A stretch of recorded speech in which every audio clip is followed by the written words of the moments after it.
His name was Fred Bosch. He was 38 years old, and 3 weeks ago, he discovered that his entire marriage might be built on a lie.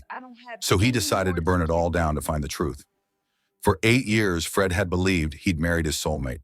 Marina was beautiful, charming, intelligent, and had walked into his life at a tech conference in Austin back in 2016 when he was just starting to make real money as an independent software consultant. She'd been working in pharmaceutical sales at the time, ambitious and driven, presenting at the same conference about digital healthcare solutions. They'd met at the hotel bar after the first day of sessions, and they'd clicked immediately over shared frustrations about corporate politics and dreams of building something meaningful. Their courtship had been a whirlwind. 6 months of long-distance dating between Seattle and San Francisco, where she'd been based.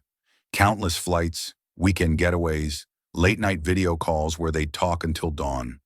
Fred had never felt so alive, so understood, so seen by another person.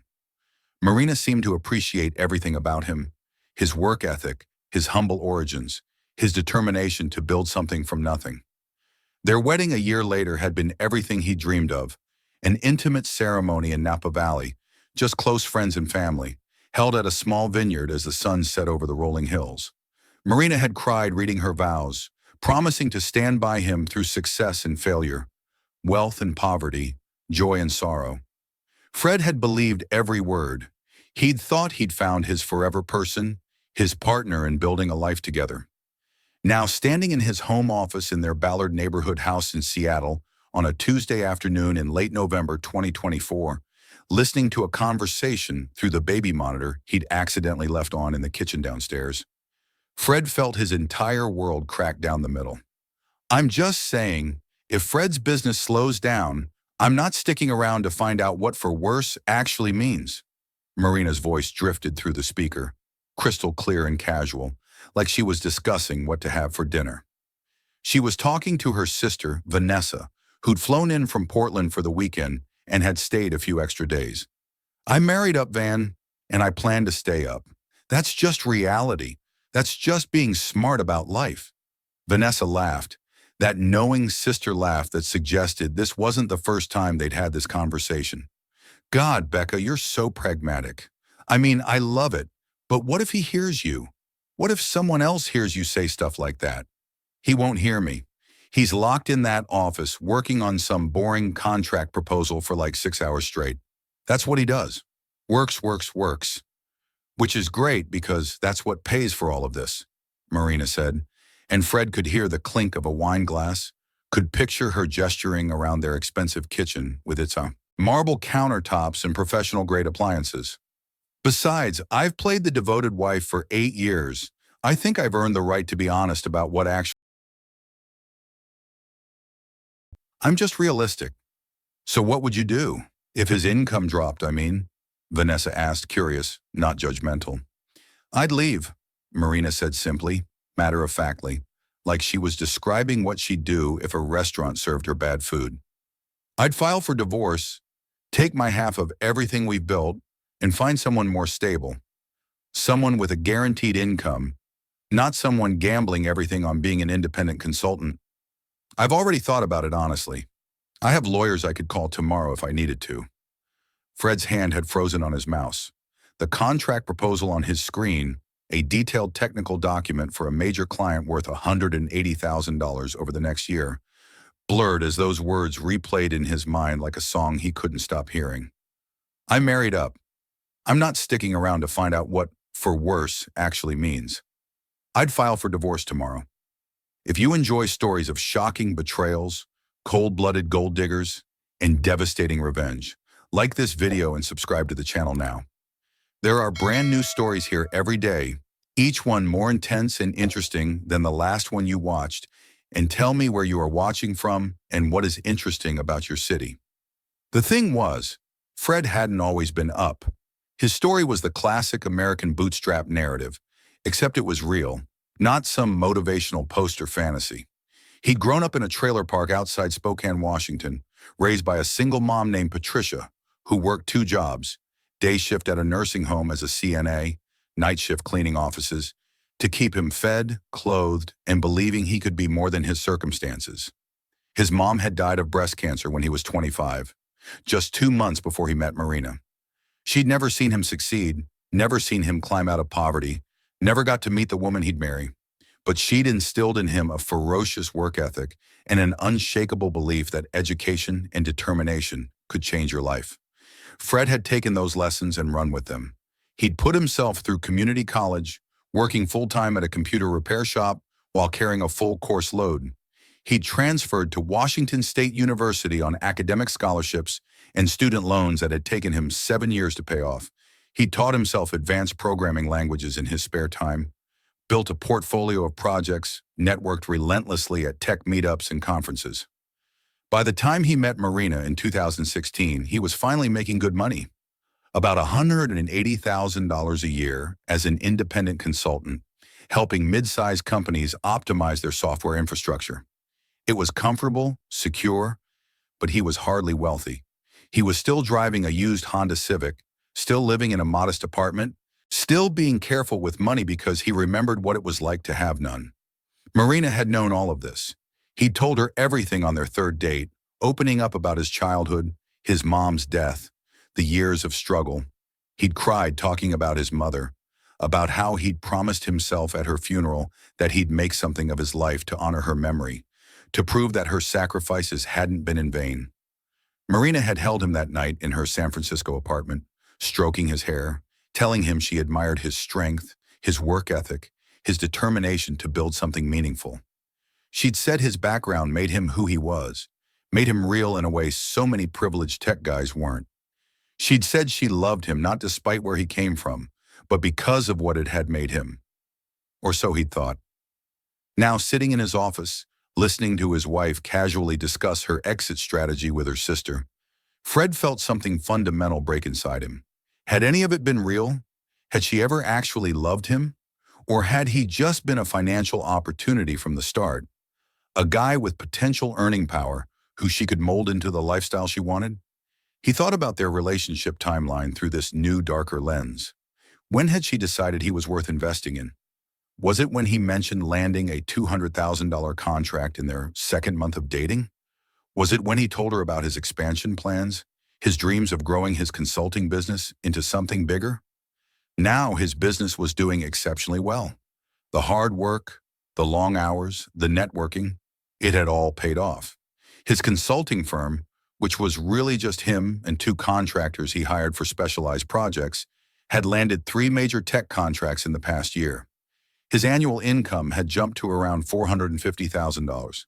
They just bought this beautiful house in Ballard, a trendy Seattle neighborhood with tree-lined streets, waterfront parks, and million-dollar homes, with exposed brick walls, floor-to-ceiling windows overlooking Puget Sound, and a price tag of $1.2 million.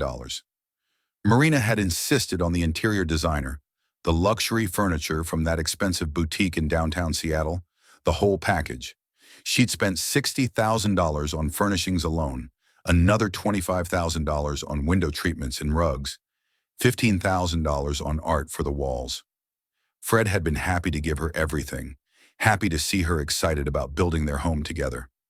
Except now he realized she wasn't building their home. She was building her lifestyle, bankrolled by his work. The conversation in the kitchen continued. Vanessa was asking about their future plans, whether Marina thought Fred would keep growing the business. "Oh, he'll keep working hard," Marina said confidently. "That's what guys like Fred do. They have something to prove. He'll probably hit $600,000 or $700,000 in the next few years if he keeps landing clients like Hartwell Technologies. And I'll be right there, supporting him, being the perfect wife, hosting dinners for his clients, networking for him. That's my job, to help him succeed so we can maintain this lifestyle." "You make it sound so transactional," Vanessa observed. "Because it is transactional," Marina replied, and Fred could hear the shrug in her voice. "Marriage is a partnership. He provides financial security and upward mobility. I provide domestic management, social capital, companionship. It's not romantic, but it's honest. The problem is, most people lie to themselves about it.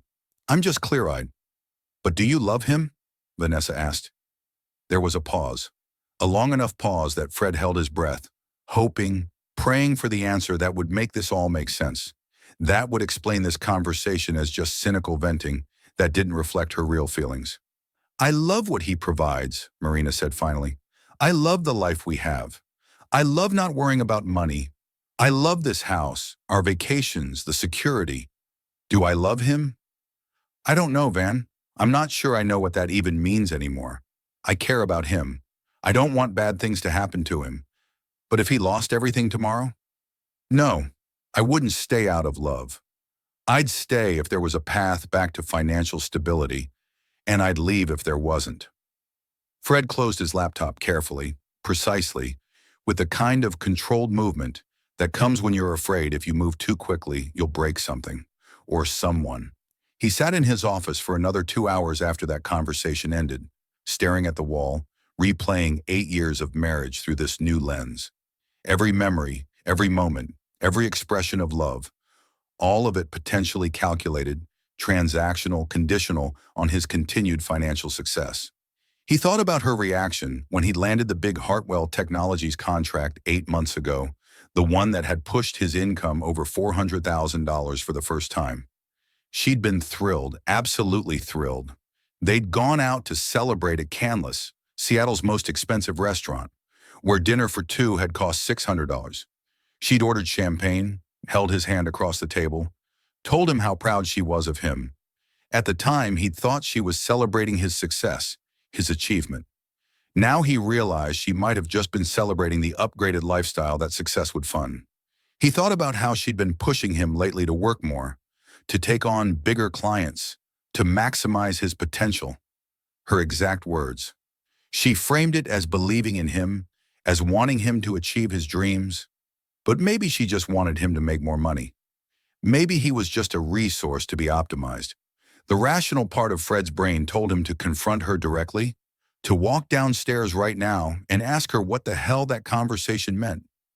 But another part of him, the part that had survived poverty by learning to trust his instincts, to see through people's words to their real motivations, knew that direct confrontation would only lead to denials, explanations, maybe even gaslighting. People who used others for money were expert liars. They had to be. If Marina was who he now feared she was, she'd explain it all away.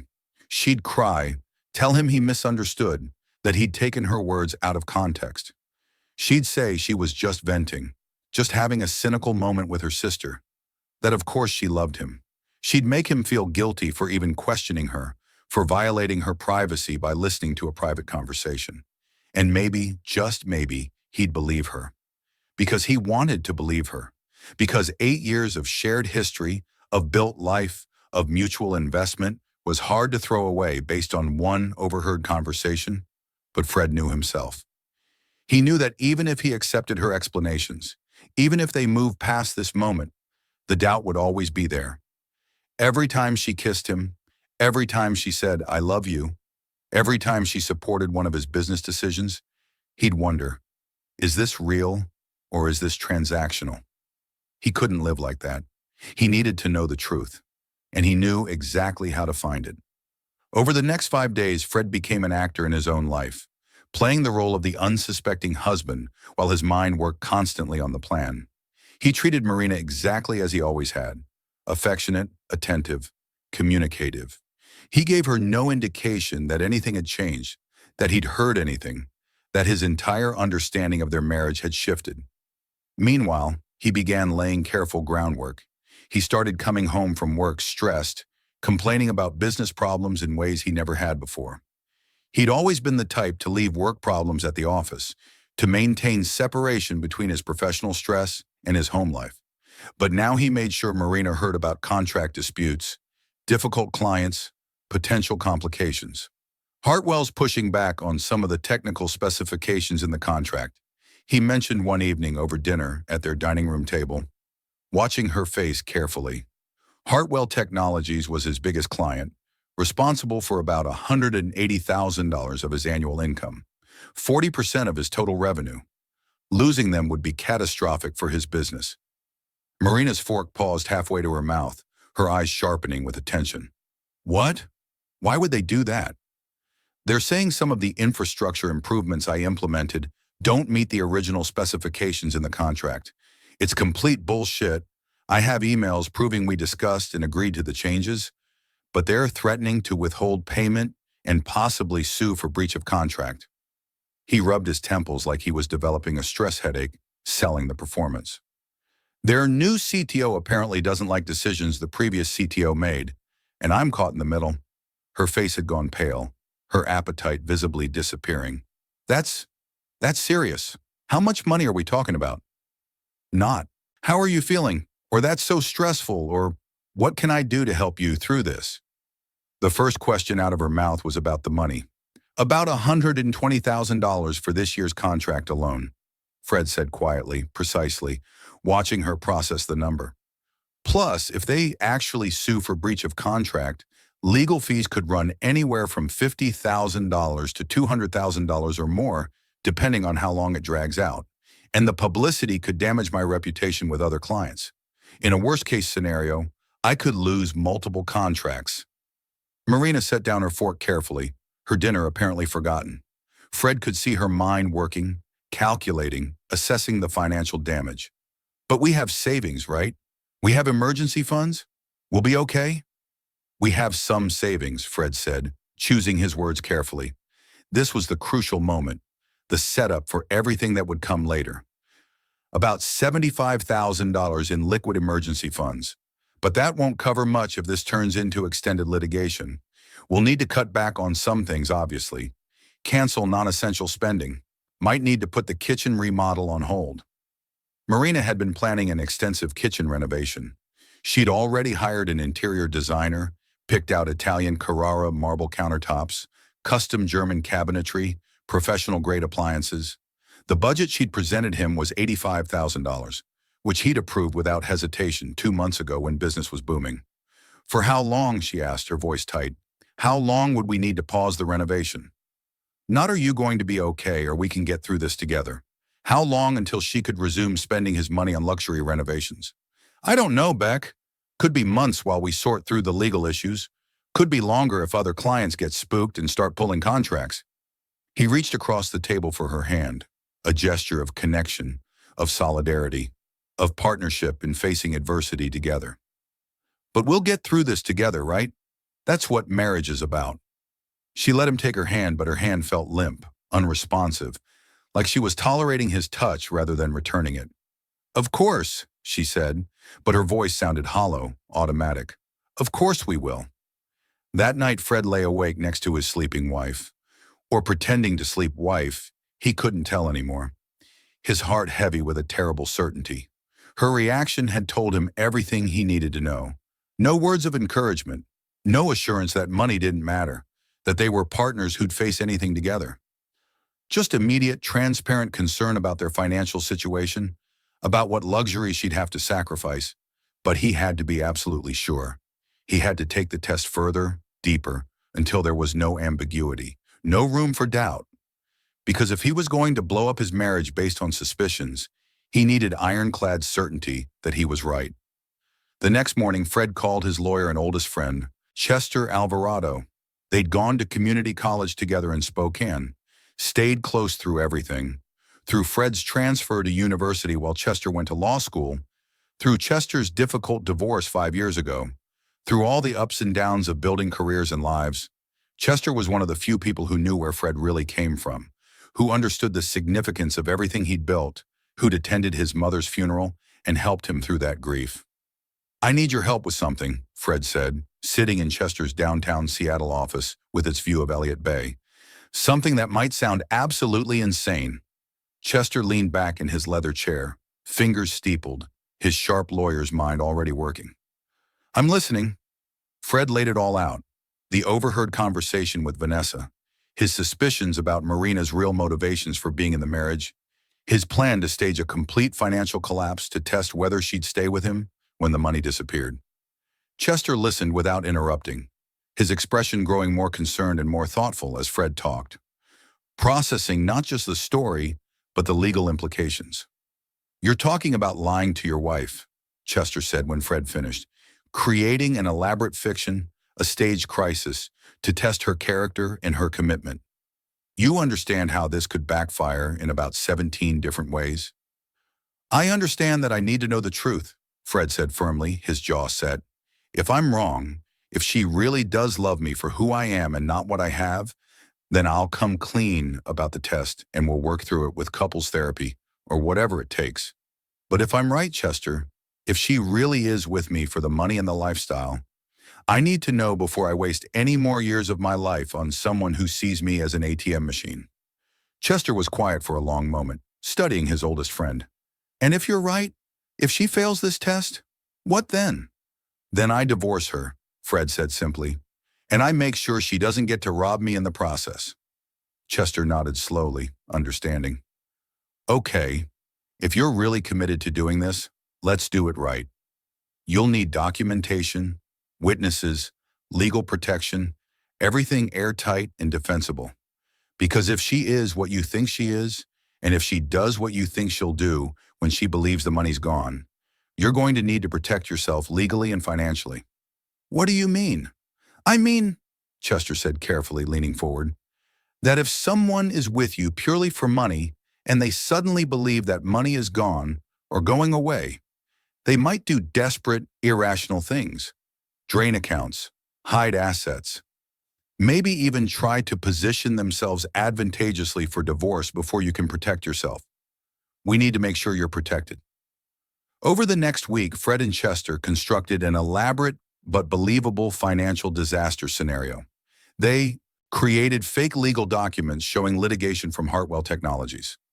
Chester drafted official-looking demand letters from a fictional law firm called Patterson and Burke LLP, representing Hartwell, with detailed claims of breach of contract and demands for financial remediation. They created manipulated bank statements showing Fred's business accounts frozen due to the pending legal dispute. Fred even went so far as to commission a friend who owned a small web development company to create a fake local Seattle Business News website story headlined "Local Tech Consultant Faces, Major Lawsuit from Fortune 500 Client." It was thorough, convincing, featured a professional website design, and was utterly false. But it was necessary. He had to know who his wife really was. On a Tuesday evening in late November 2024, as rain pounded against the windows of their Ballard house, Fred came home carrying the folder of fabricated legal documents. He found Marina in the living room, scrolling through her phone, probably looking at interior design inspiration for the kitchen remodel she was already mentally planning. She looked up when he entered, and his defeated expression must have registered immediately because her face shifted into wariness. "We need to talk," he said quietly, heavily, like a man carrying unbearable weight. Marina set down her phone, her posture instantly defensive. "What's wrong? Did something happen?" Fred sat down across from her, the folder feeling impossibly heavy in his hands. "Hartwell made it official today. They're filing a lawsuit against me for breach of contract. My business accounts, all of them, are frozen pending the litigation proceedings. And it gets worse." He watched her face as he methodically laid out the fabricated disaster, the house of cards he'd built to test her. His other two major clients, TechBridge Solutions and Evergreen Systems, had gotten nervous about the lawsuit and pulled their contracts, citing morality clauses and risk management. His business liability insurance might not cover the specific type of claims Hartwell was making. His lawyer, Chester, playing his assigned role, was estimating legal costs could run anywhere from $250,000 to $400,000. "I'm essentially broke, Beck," Fred said, letting his voice crack just slightly, injecting real emotion into the fabricated crisis. "Everything we've built, everything I've worked for since I was a kid in that trailer park, it could all be gone. We might have to sell the house just to cover the legal fees. I might have to declare bankruptcy and start over from nothing."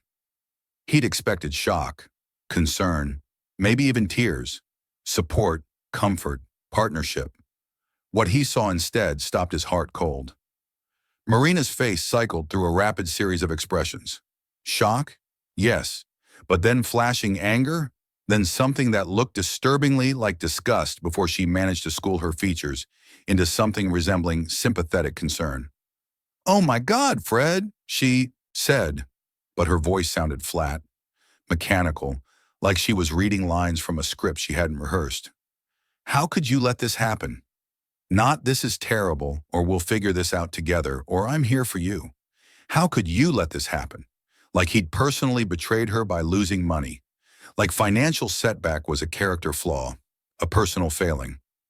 "These things happen in business, Beck," Fred said, watching her carefully, cataloging every micro-expression. "I thought I had everything covered, every contingency planned for. But sometimes—" "You thought," Marina interrupted, standing up abruptly, her phone clattering onto the coffee table. "You thought—" "Jesus Christ, Fred, this is our life, our future, our security. How could you be so careless with something this important?" There it was, the mask completely slipping, not even 2 full minutes into the conversation, and her concern was entirely, transparently, nakedly about what this meant for her lifestyle, her security, her future. Not for him, not for his well-being, not for their partnership. "I need some air," she said, grabbing her purse from the hook by the door. "I need to think. I need to process this." She walked out of the house without another word, without asking if he was okay, without offering any kind of comfort or support or solidarity.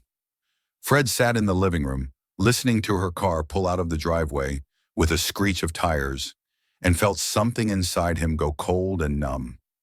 He'd hoped to be wrong. God, how desperately he'd hoped to be wrong.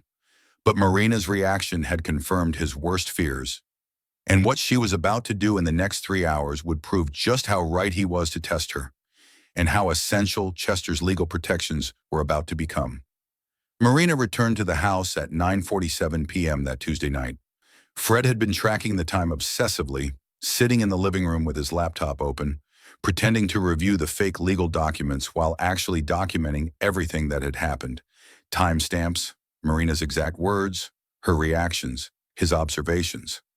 Chester had been emphatic about keeping detailed contemporaneous notes of everything for potential legal proceedings. When the front door opened, Fred looked up to see Marina enter, but she wasn't alone. Behind her stood a tall man in an expensive charcoal suit, mid-40s, with silver threading through his dark hair, and the kind of polished corporate appearance that screamed high-end financial advisor or attorney. Fred had never seen this man before in his life. "Fred, this is Gregory Morrison," Marina said, her voice cool and professional, completely devoid of the warmth she'd used with him for 8 years. It was like listening to a stranger. "He's a financial consultant I've worked with previously. I asked him to come review our situation and advise us on protecting our assets." Fred stood slowly, confusion and alarm bells ringing in his mind. "Becca, it's almost 10 o'clock at night, and we haven't even had a chance to discuss any of this privately.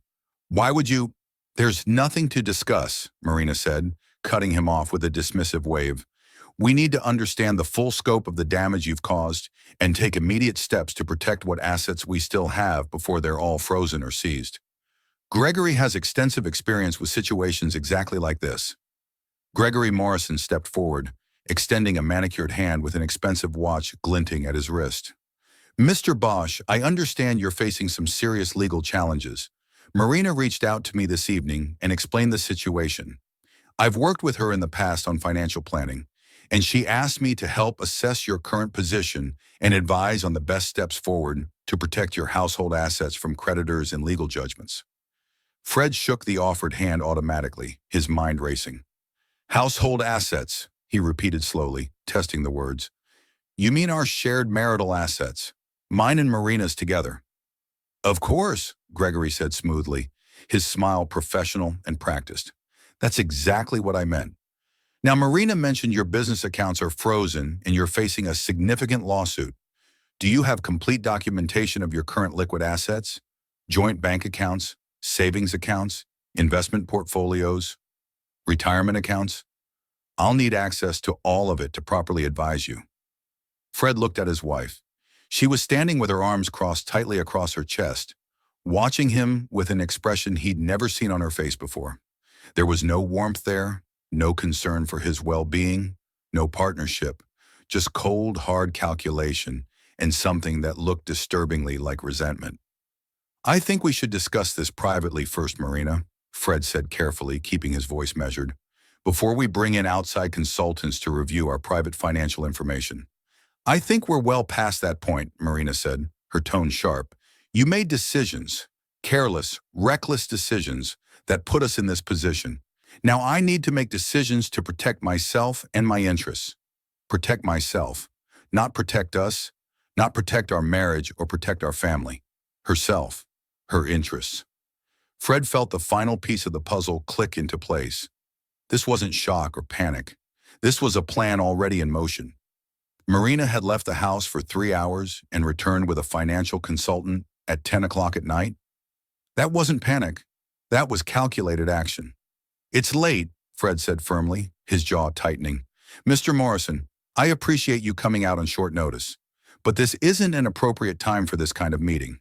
Marina and I need to talk first, privately as spouses.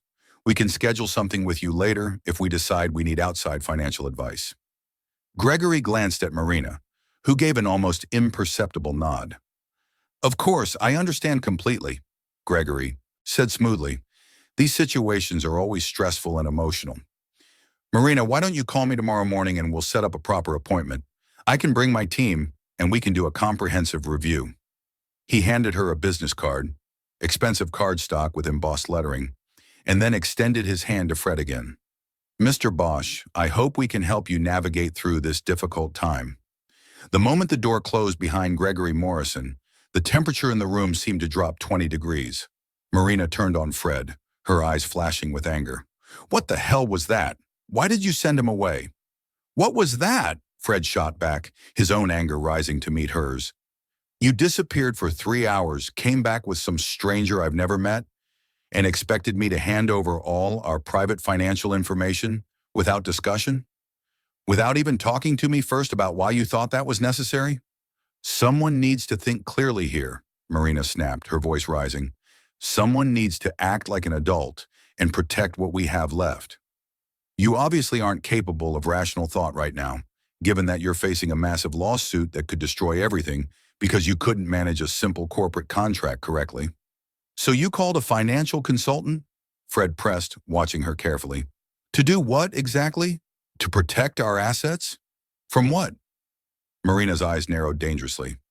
To make sure that when your business goes completely under and creditors come calling, I'm not dragged down with you. To make sure I have options. To make sure I'm protected legally and financially from your professional failures. Protected from me, Fred said quietly. Not protected with me, from me. Don't twist my words, Marina hissed. I'm trying to be practical. One of us has to be. And here I thought, for better or worse, actually meant something, Fred said, his voice bitter. I thought it meant we faced hard times together, as partners. Not that you'd start protecting yourself the second things got difficult. Don't you dare, Marina said, her voice low and furious. Don't you dare throw wedding vows in my face when you're the one who screwed up. You promised me a certain kind of life, Fred. I gave up things for you, career opportunities, advancement in pharmaceutical sales, my own ambitions, to support you while you built your consulting business. And now what? We're supposed to lose everything, go back to poverty, struggle like you did growing up, all because you couldn't handle a simple client relationship? Fred felt something fundamental breaking inside him, but he kept his voice level. What opportunities did you give up, exactly? You quit your pharmaceutical sales job after we got married because you said you hated the corporate politics and the travel. You said you wanted to find yourself, explore different options, maybe start your own business. I supported that decision completely. I never asked you to give up anything. I gave up security, Marina shot back. I gave up a stable paycheck and corporate benefits. I could have stayed in pharmaceuticals, worked my way up to regional manager, had a guaranteed salary and stock options. I could have married someone with a stable corporate job, someone with a guaranteed income and a pension, not someone who gambles everything on being an independent consultant in a volatile, unstable industry where one lawsuit can destroy you. Make sure you're subscribed to this channel if you have not, because the ending of this story will blow your mind. And drop a comment below telling me what you think Fred should do next. The words hit Fred like physical blows, each one landing with brutal precision. Someone with a stable job, a guaranteed income. As if everything he'd built from absolutely nothing, from that trailer park in Spokane to a thriving consulting business, wasn't stable, wasn't real, wasn't enough. "I think you should sleep in the guest room tonight," Marina said, her voice icy and final. "I need space. I need to think clearly without you hovering around looking pathetic." She turned and walked up the stairs without waiting for a response, her footsteps heavy and deliberate. Fred heard the master bedroom door close, then lock. He sat in the living room alone, his fake crisis suddenly feeling devastatingly real in its emotional impact, staring at the life he'd built and watching it reveal itself as something hollow. He waited 15 minutes to make sure Marina wasn't coming back down, then pulled out his phone and texted Chester, "You're not going to believe what just happened." She brought someone to the house, a financial consultant she's apparently worked with before, at 10 p.m. His phone rang immediately. Chester's voice was tight with concern. "Tell me everything, every detail." Fred recounted the entire evening, Marina's disappearance for 3 hours, her return with Gregory Morrison, the conversation about protecting assets, Marina's angry outburst about being protected from him rather than with him. Chester listened in absolute silence. "Fred," Chester said when he finished, his voice grave and controlled, "I need you to do something for me right now, immediately. Don't wait another second. Log into your joint bank account, the primary savings account where you keep your emergency fund." Fred's heart began to pound. "Why? Chester, what are you thinking?" "Just do it. Right now. Tell me what you see." Fred opened his laptop with shaking hands and logged into their primary joint savings account, the account where they kept their emergency fund, their safety net, the account that had held $75,000 that morning. He stared at the screen, his vision actually blurring, his hands going numb. The balance showed $1,947.82. "Chester," Fred whispered, his voice breaking, "she took it. She took almost everything. Almost $74,000 is gone." "Son of a bitch," Chester breathed. "When? What time?" Fred checked the transaction history with trembling fingers, his lawyer training from Chester kicking in even through the shock. A transfer of $73,752.18 had been initiated at 7:23 p.m., less than 2 hours after Fred had told Marina about the fake lawsuit. Less than 2 hours after his supposed financial crisis began. The funds had been moved to an account with a routing number he didn't recognize, at a bank called Pacific Northwest Trust that he'd never heard of. "She did this tonight," Fred said, his voice hollow and distant, "while she was supposedly out getting air and processing and thinking. She went straight to a bank I've never heard of, and transferred our entire emergency fund to a secret account." "That's not panic," Chester said immediately, his lawyer voice taking over. "That's not emotional reaction. That's premeditated financial manipulation. That's marital asset theft. Fred, this is serious. This changes everything. We need to document this immediately. Screenshot that account page right now. Screenshot the transaction history. Send me copies of everything. I'm coming over right now." "It's almost 11, Fred protested weakly, still staring at the numbers on the screen. "I don't give a damn what time it is. This isn't a wife panicking about money. This is criminal behavior. She's not just emotionally checked out. She's actively trying to steal marital assets. We need to protect you legally, and we need to do it before she moves any more money. I'm leaving now." Chester arrived 23 minutes later, still in the suit he'd worn to court earlier that day. Laptop bag in hand and a grim expression on his face. Together, they spent the next 2.5 hours documenting everything with meticulous detail. Screenshots of the bank account showing the transfer. Copies of every text message and email Fred had sent and received from Marina in the past 2 months. A detailed time-stamped timeline of every event, from the overheard conversation with Vanessa to tonight's confrontation. "Here's what's happening," Chester explained as they worked, his fingers flying over his laptop keyboard. "She thinks you're broke and facing financial ruin. She's positioning herself to file for divorce from the most advantageous position possible. By moving money out of the joint account immediately, she's securing liquid assets that she'll later claim were protected funds that she moved to shield from your creditors. When you eventually divorce, she'll argue these funds shouldn't be considered marital assets because she protected them." "Can she legally do that?" Fred asked, his voice still shaky. "It's legally murky and highly questionable," Chester said. Technically, it's a joint account, so she has legal access to the funds. But the timing, the intent, and the deception make it extremely problematic for her, especially if we can prove she did it in bad faith, with specific intent to defraud you in an anticipated divorce proceeding. Intent is everything in family law. Fred rubbed his face, exhaustion and emotional devastation hitting him simultaneously. 8 years, Chester. 8 years of marriage. 8 years of me working myself to death to give her a good life. And the absolute second, literally within 2 hours of her believing the money might be gone, she does this? Some people reveal who they really are when they're tested, Chester said quietly, his hand on Fred's shoulder. The question now is, how far do you want to take this test? Because we can stop right here. You can confront her tomorrow with what you know about the bank transfer, file for divorce immediately, and be done with it. You have enough evidence to protect yourself. Fred was quiet for a long moment, staring at the evidence spread across Chester's laptop screen. Then he slowly shook his head. No, I need to see how deep this goes. I need to know everything she's capable of, everything she's planning. Because if she's willing to steal $74,000 within 2 hours, if she's willing to bring some stranger named Gregory Morrison to our house at 10 p.m., what else is she planning? What else has she already done?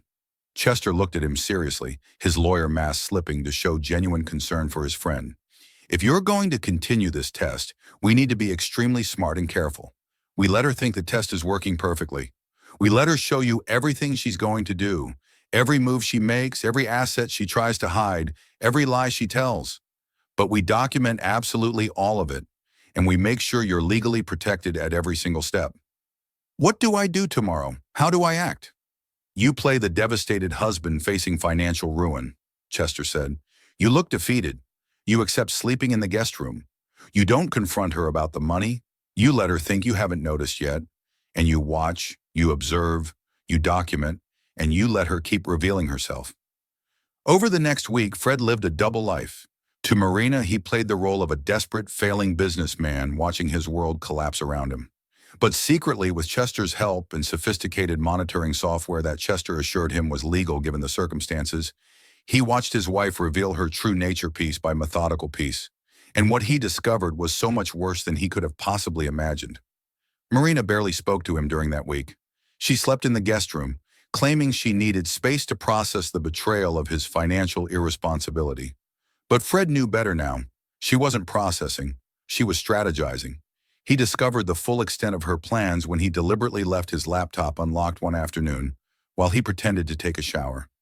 He'd installed monitoring software on their shared home computer, with Chester's legal guidance and approval given the circumstances of a suspected fraud, that tracked and recorded all activity.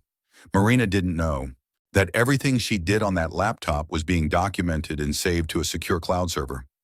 She spent 3 hours that afternoon researching divorce lawyers, not just any divorce lawyers, high-powered, aggressive ones who specialized in protecting spouses from financially irresponsible partners and asset protection in high-conflict divorces.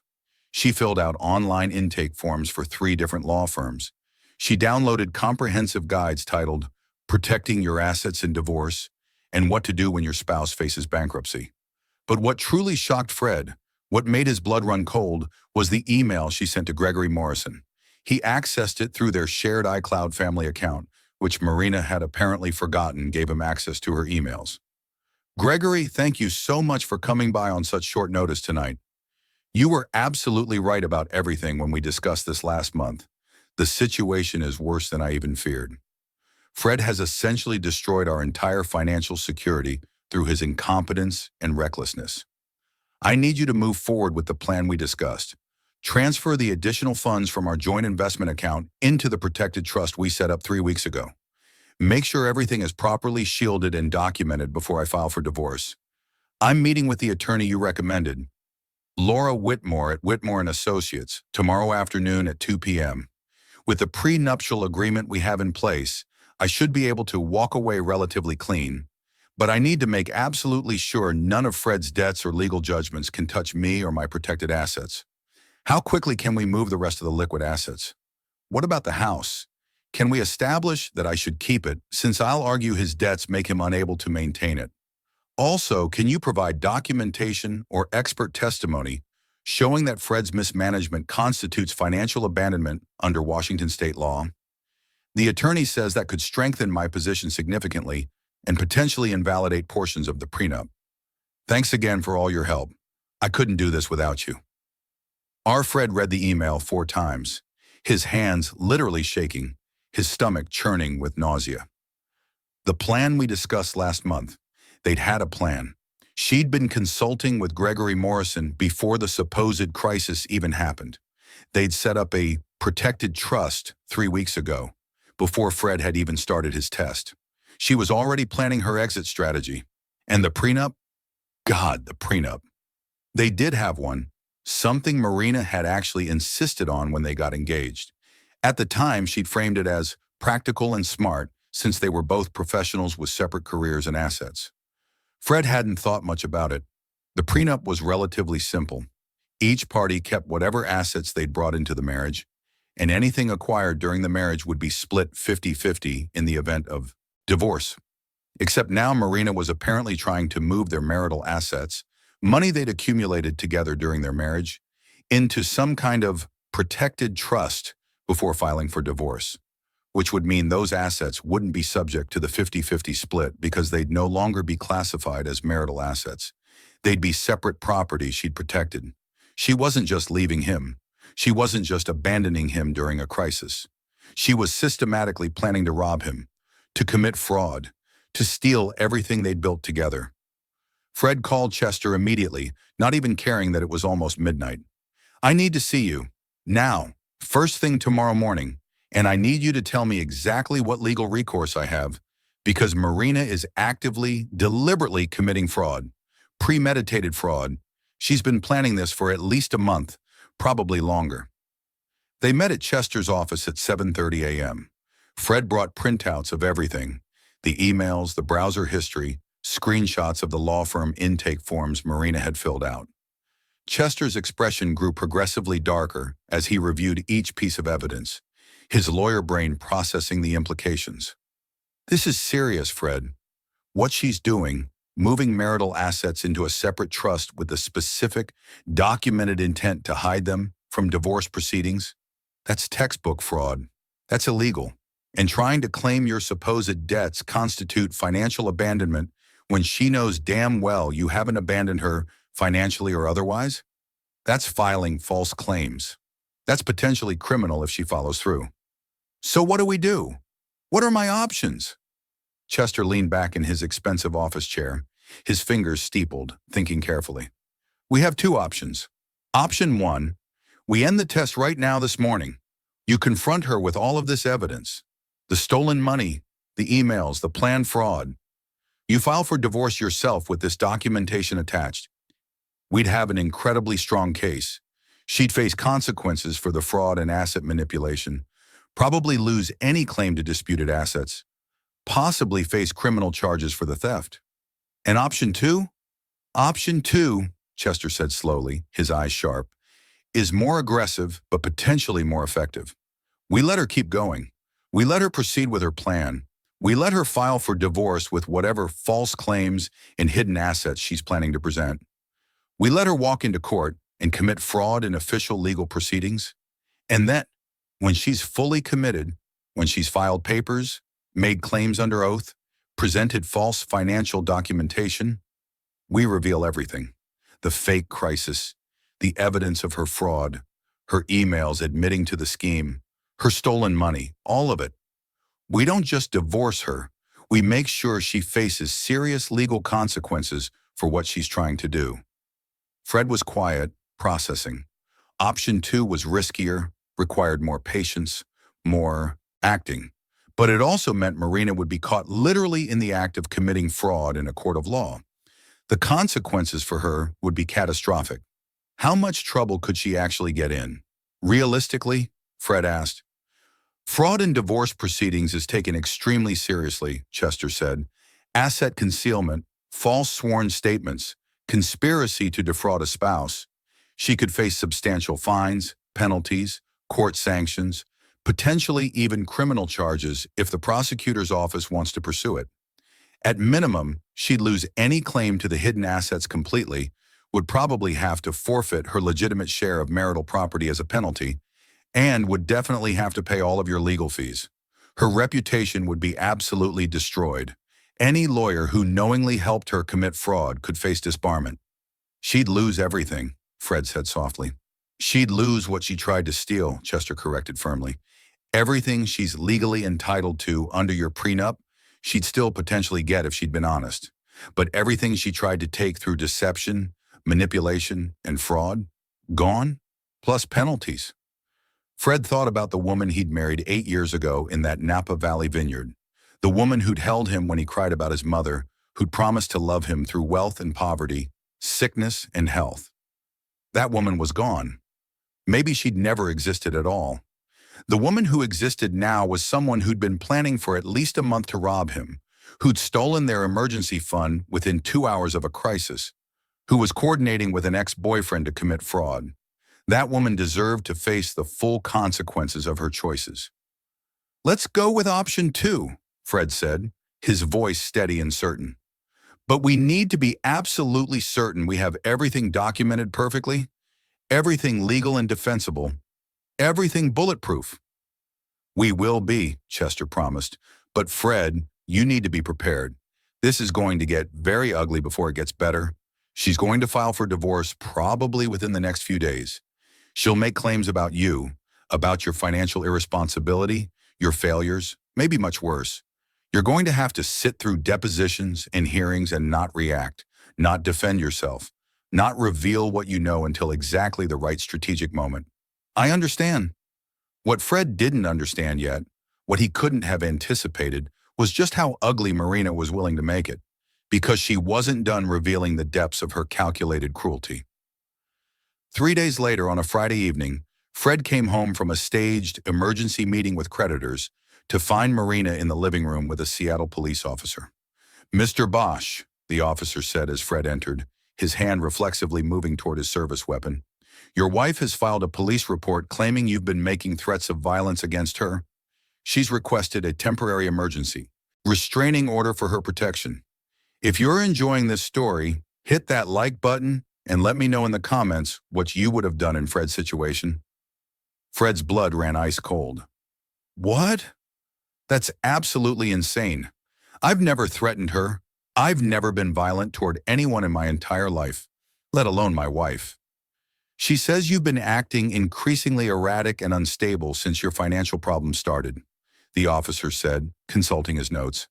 "She claims you've made statements about not letting her leave, about making her pay if she tries to divorce you, about her regretting abandoning you. She says she's afraid for her safety." Fred looked at Marina.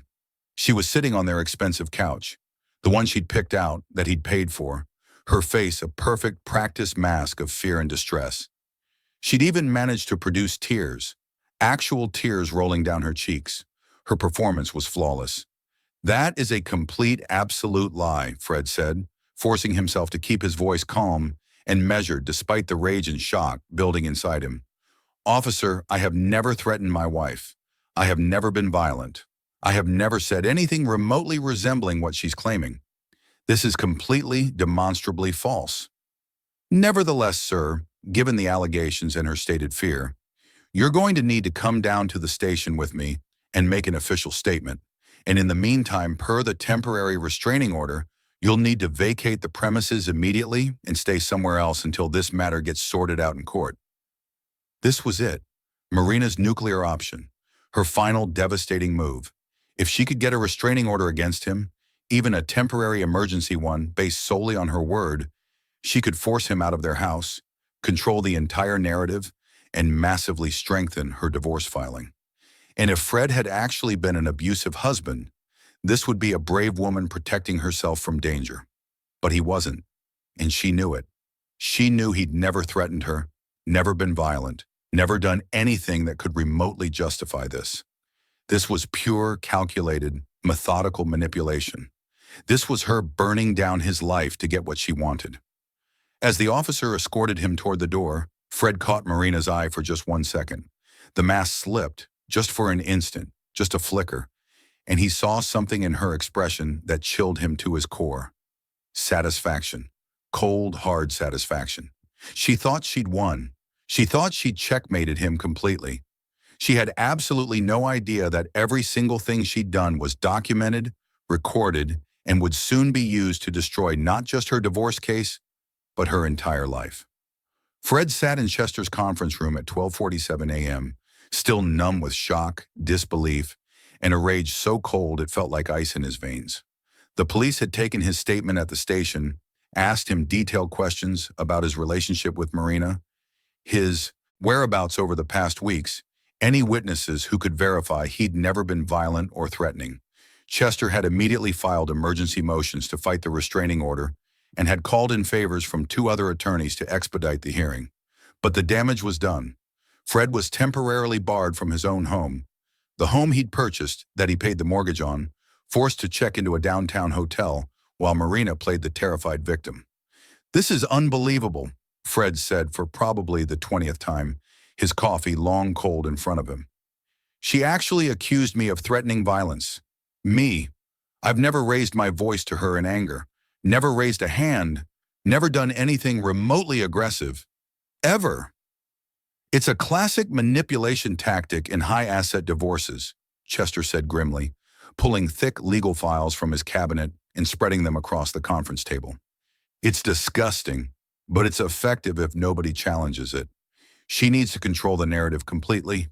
If you're framed as the dangerous, unstable, financially irresponsible husband, her asset grab looks like justified self-protection. If you fight back or defend yourself, you look like the aggressor proving her point. It's calculated, Fred, methodical, and it's about to backfire on her more spectacularly than she can possibly imagine." "How? How does this backfire when she has a restraining order and I'm banned from my own house?" Chester smiled, but there was nothing pleasant about it. "Because tomorrow morning, actually in about 6 hours, we're filing for divorce first, before she can file. And we're including every single piece of evidence we've collected over the past 2 weeks. The emails where she admits to hiding assets and planning fraud. The bank records showing she transferred $74,000 the same day you told her about the supposed crisis. The proof that she was planning this at least a month before your fake financial problems started. The false police report. All of it. Plus, I've been doing some very interesting investigative work on her friend Gregory Morrison." "And," Fred leaned forward, "and Gregory Morrison is not a licensed financial consultant in Washington State. He's not licensed anywhere. He's Marina's ex-boyfriend from college, University of Washington, class of 2008. They dated for 3 years before breaking up when he moved to California for business school, except he never finished business school. He dropped out after 1 semester and has been running various quasi-legal financial schemes for the past 15 years. Chester pulled up a file on his laptop and turned it toward Fred. "I hired a private investigator 3 days ago when Gregory Morrison first appeared. This is what we found. Marina and Gregory have been in regular contact for the past 8 months, long before your fake crisis started.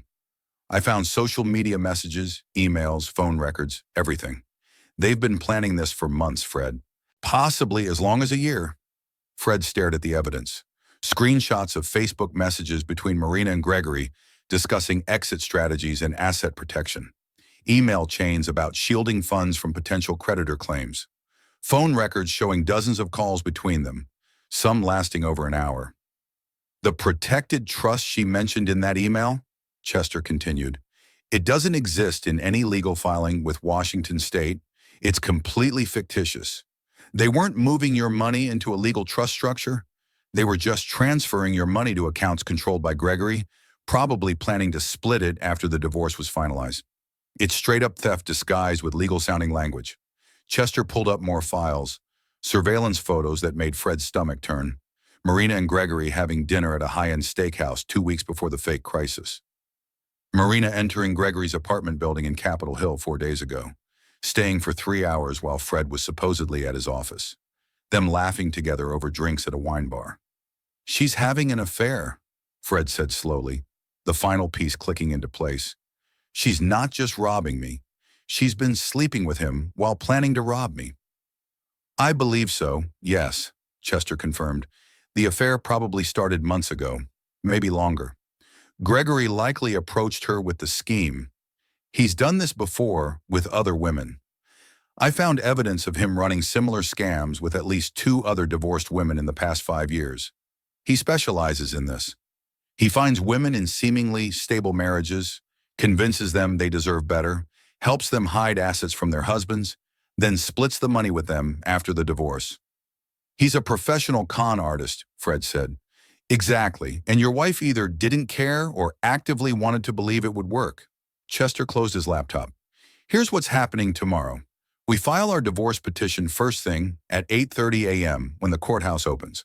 Along with it, we file a comprehensive motion to freeze all assets, every account, every investment, the house, everything. We include a detailed motion to dismiss her restraining order as fraudulent, and we attach every piece of evidence we have. Her emails admitting to hiding assets, bank records showing the theft, proof of her affair with Gregory, evidence that she was planning this before any financial crisis existed, and documentation that you were never violent or threatening. Will it work? Fred, we have documentation of everything. We have emails where she literally admits in writing to planning fraud.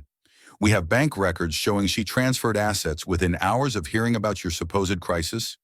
We have evidence she was coordinating with Gregory Morrison for months.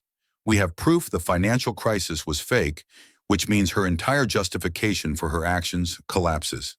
And you have an alibi for every single time she claims you threatened her, security footage from your office building, credit card receipts showing you were working during the times she alleges threats occurred, everything. Chester leaned forward, his expression serious. Her story falls apart under even minimal scrutiny. And here's the beautiful part. She filed an official police report. She made statements to law enforcement under penalty of perjury. When we prove those statements were false, and we will prove it definitively, she's not just losing the divorce case. She's potentially facing criminal charges. What happens to her? At minimum, she loses any claim to hidden or transferred assets completely.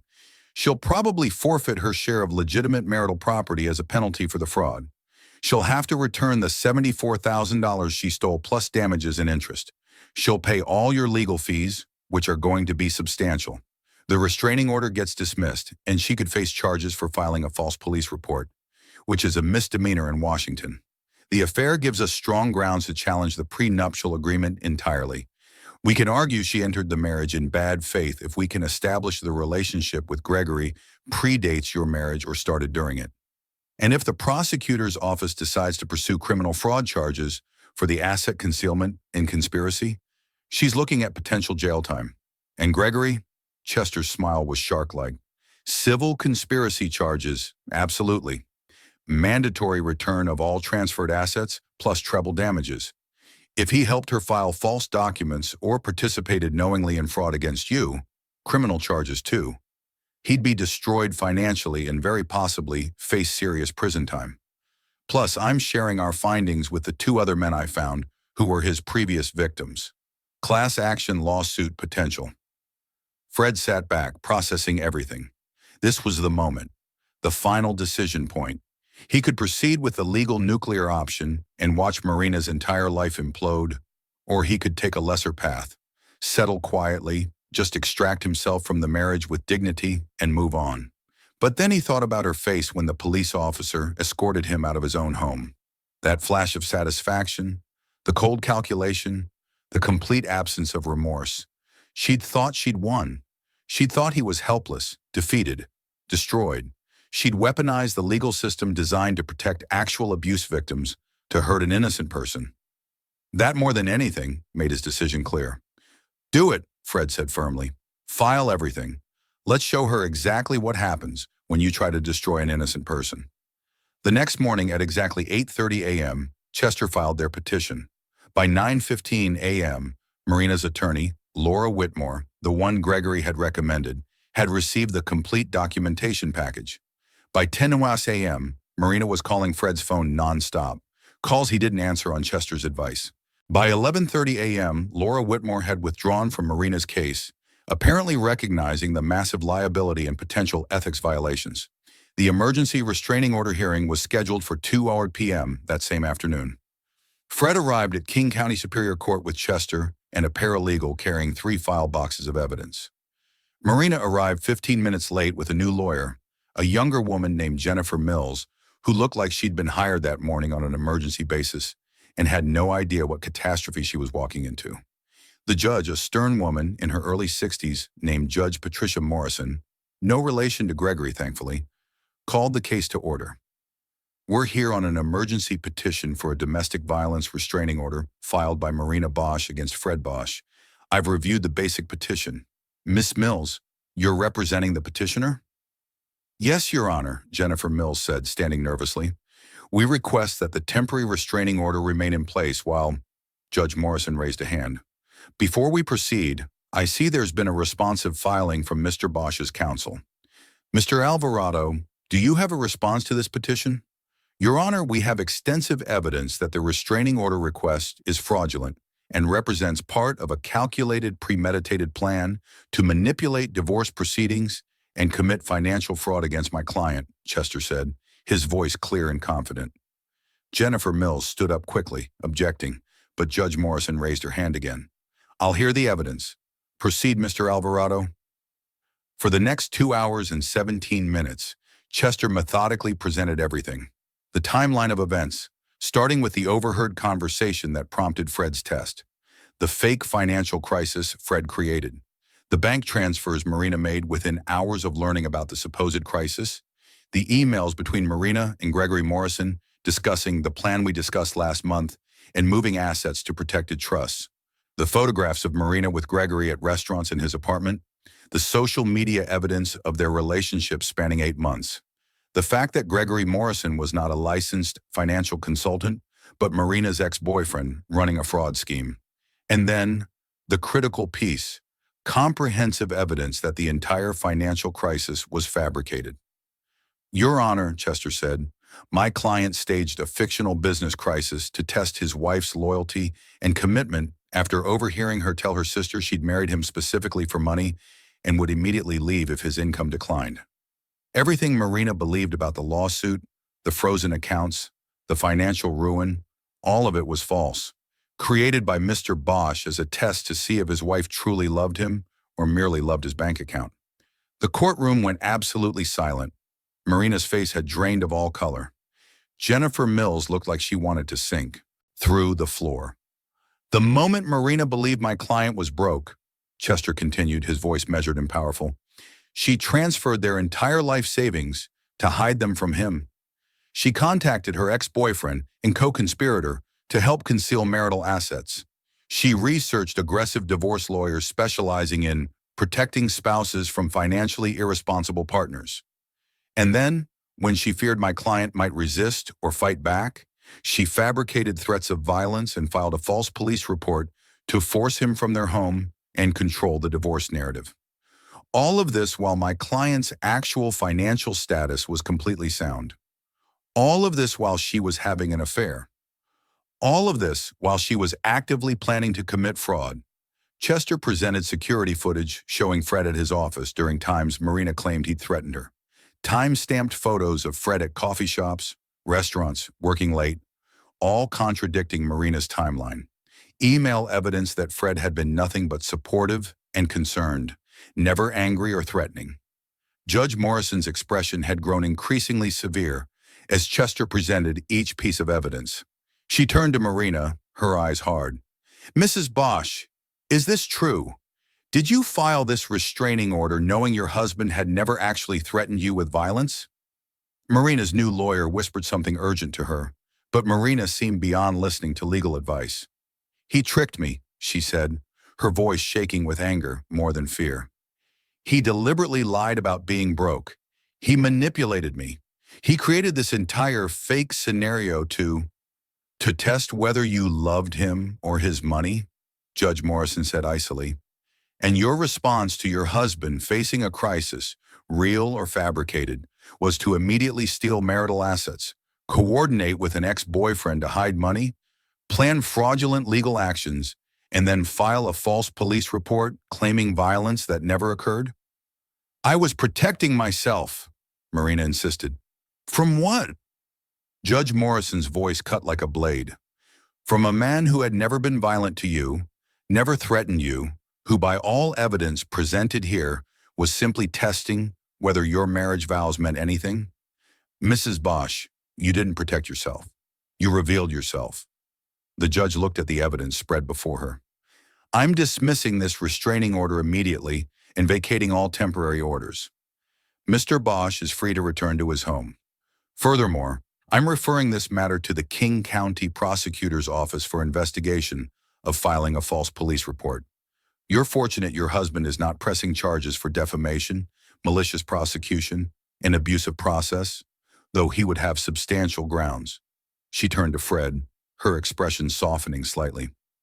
Mr. Bosch, your methods were highly unorthodox, and I don't necessarily condone creating fictional crises to test your spouse.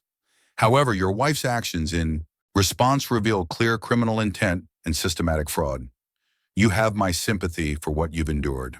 The hearing ended with Marina in tears, real tears this time, not the fake ones, and Jennifer Mills already distancing herself from the case. As they left the courtroom, Chester pulled Fred aside.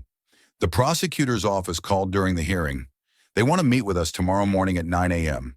They're very interested in pursuing charges against both Marina and Gregory Morrison.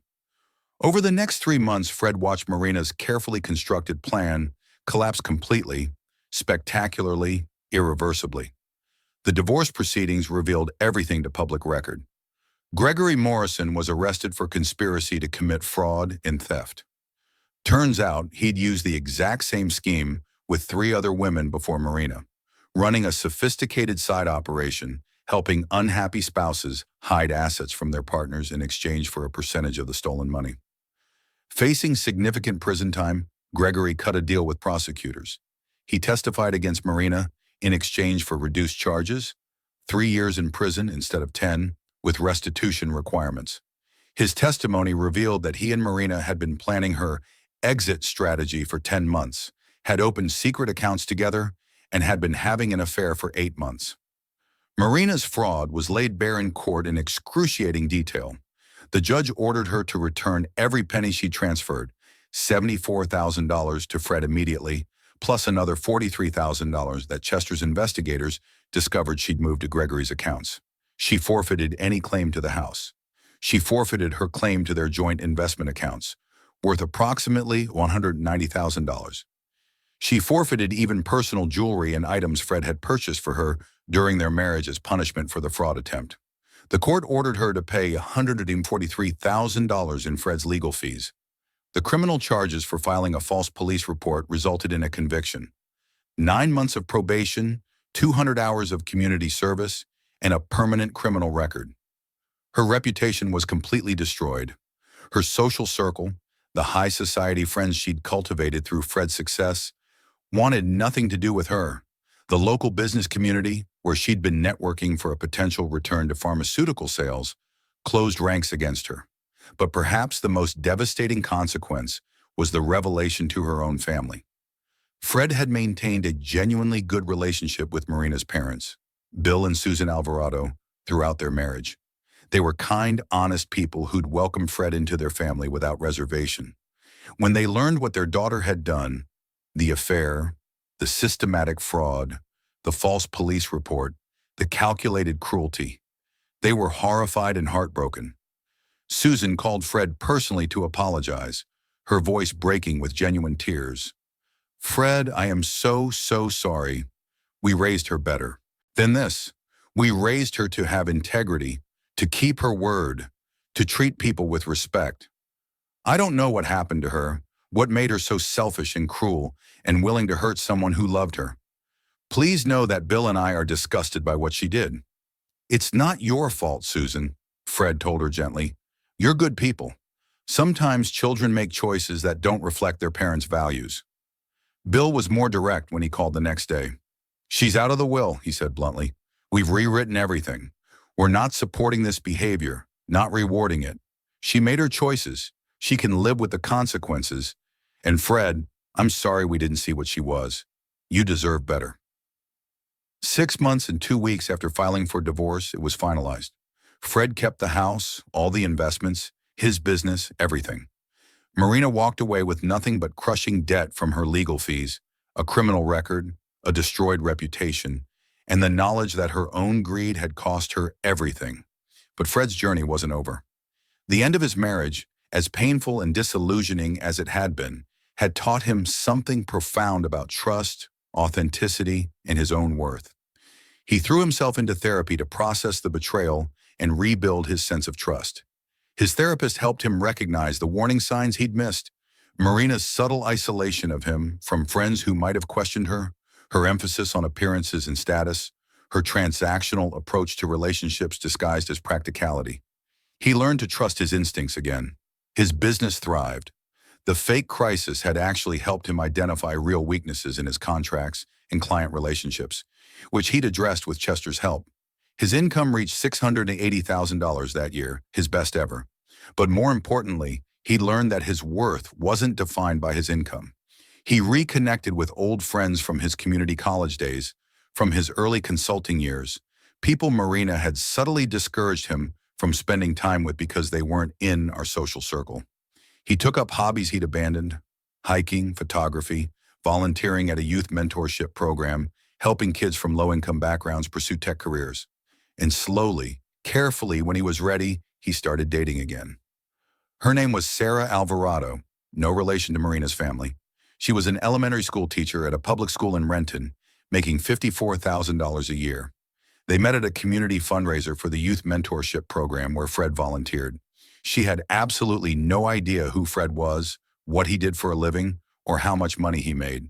She just knew he was kind, funny, genuinely passionate about helping kids, and seemed really interested in her work teaching third graders. They dated for 4 months before the subject of finances even came up, and only because Sarah noticed Fred's car, a Tesla Model S he'd purchased to replace his old Honda, and asked if electric cars were expensive. "I do okay financially," Fred had said carefully, testing her response. "I own a technology consulting business." "That's great," Sarah said genuinely, without any change in her demeanor. "My ex-boyfriend was in tech too, actually. Software engineer at Amazon. He was brilliant, but so stressed constantly, you know? Didn't know how to turn off work brain, couldn't be present. It was one of the reasons we didn't work out." "What happened with you two?" Fred asked, curious about her perspective. "We wanted fundamentally different things from life. He wanted to climb the corporate ladder, move to San Francisco eventually, make as much money as possible, buy a big house in the suburbs. I wanted to stay here near my family, keep teaching, which I know doesn't pay much, but it's my calling. Maybe buy a small house with a garden someday. We cared about each other, but sometimes caring isn't enough if your core values don't align." She smiled at him, completely unself-conscious. "But I learned what I actually need in a partner.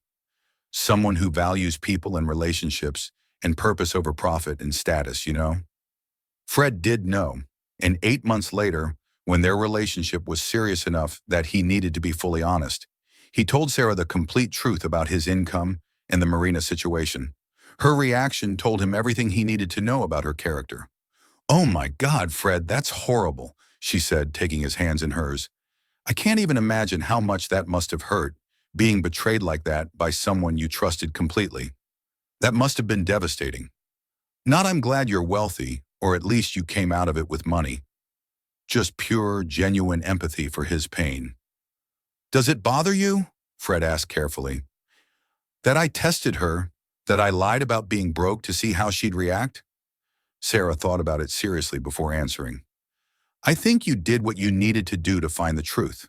And the truth was ugly, but you needed to know it. You didn't make her steal money.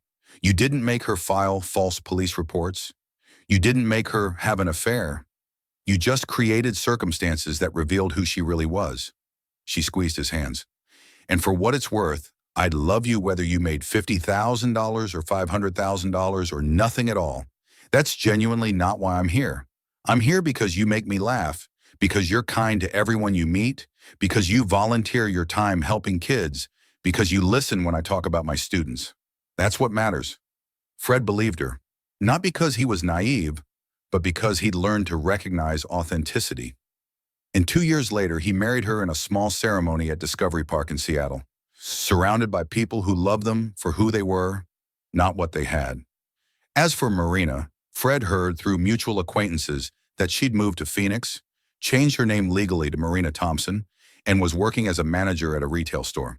Gregory Morrison served 22 months in prison and was permanently barred from any financial services work. Fred had been contacted by 5 other men who'd been victims of similar schemes run by Gregory. His evidence and testimony had helped them recover over $400,000 in stolen assets collectively. Looking back on everything 5 years later, sitting on the deck of the home he now shared with Sarah, a different house than the one he'd shared with Marina, purchased specifically for new, better memories, Fred realized the test he'd run wasn't cruel. It was necessary. Not everyone needs to stage a fake financial crisis to know if their partner truly loves them. Most people never have to question their spouse's motivations. But sometimes when you have that sick feeling in your gut, when something tells you the person you love isn't who they pretend to be, you need to know the truth. You need certainty.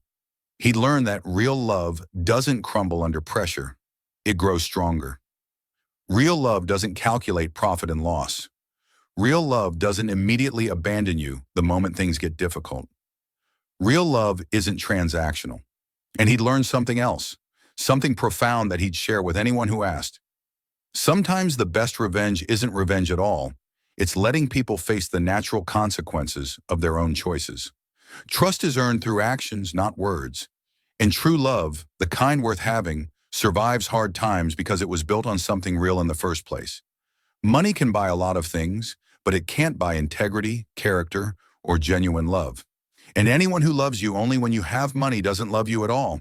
They love what you provide. The greatest test of any relationship isn't how people behave when everything's perfect. It's how they behave when things fall apart, when the facade cracks, when the comfortable masks come off, because that's when you see who someone really is.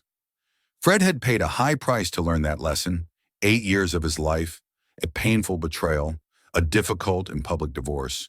But he'd emerged stronger, wiser, more self-aware, and surrounded by people who loved him for who he genuinely was, not what he could provide them. And that, he'd learned, was worth infinitely more than any amount of money Marina could have stolen. If you enjoyed this story, like this video, and leave a comment telling me what you thought. And if you're not already subscribed to the channel, please subscribe and hit the notification bell to get alerts for new stories like this one. Thanks for watching, and I'll see you next time.